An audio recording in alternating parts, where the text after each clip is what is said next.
Просечна возраст на започнување со пушење е 13,5 години. Тоа е некаде 8 оделение. Така што, она што е, можеби да речам, уште поалармантно е дека овие електронски цигари и тутунските, оние што користат тутун на загревање, децата и младите ги перцепираат како нешто што е поздраво, како нешто што може да се конзумира секаде, бидејќи досега не беа офатени во законот за заштита од пушење, така што претпоставувам од тука и нивната популарност кај децата и кај младите.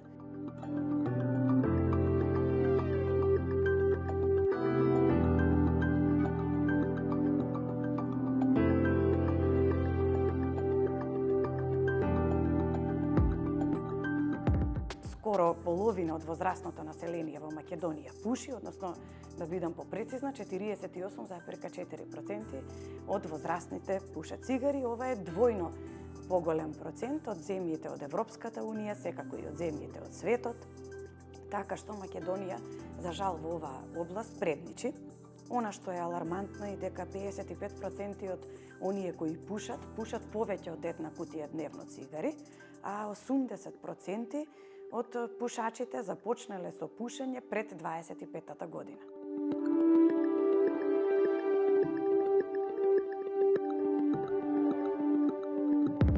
Цената на овие производи е всушност изедначена, па во конкретни случаи пониска од традиционалните цигари. Овие производи не се изедначени во даночната политика со традиционалните, што значи тоа дека акцизата на производиве на електронските и на овие што користат тутун на загревање е 2,5 пати пониска од акцизата на традиционалните цигари. Односно, добиваат нефер третман во даночната регулатива и затоа се и лесно достапни.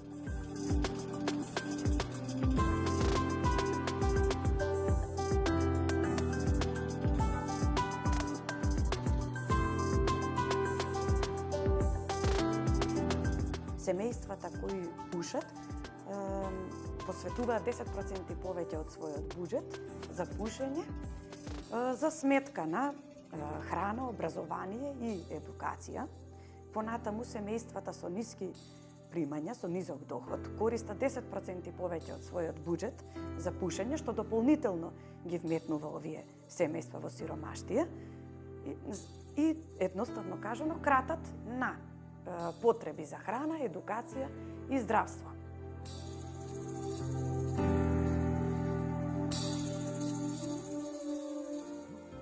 Нашите истражувања покажуваат дека Македонија има една од најниските цени на цигари и во споредба со земјите од регионот и во споредба со земјите од Европската Унија.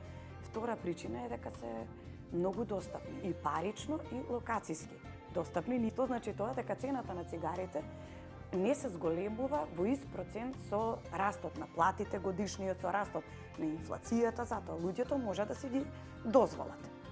Понатаму, контролите за купување на цигари на малолетници се слаби, примената на законот е слаба и недоследна и да не заборавиме еден факт дека пушењето во Македонија е социјално прифатен феномен. Имаме пушење во кафеани, ресторани, работни простори, во семејни средини, така што тоа е еден склоп на фактори што придонесува пушењето да биде нормализирана појава.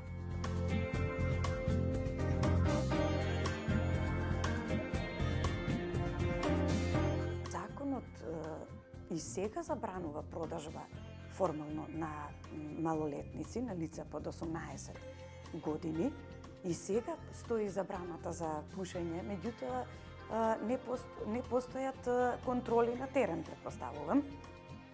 Она што е ново со законот, за прв пат се воведуваат во забраната и новите никотински производи, електронските цигари и оние што користат тутун на загревање. Значи, тие ќе бидат забранети за користење во затворени и работни простори.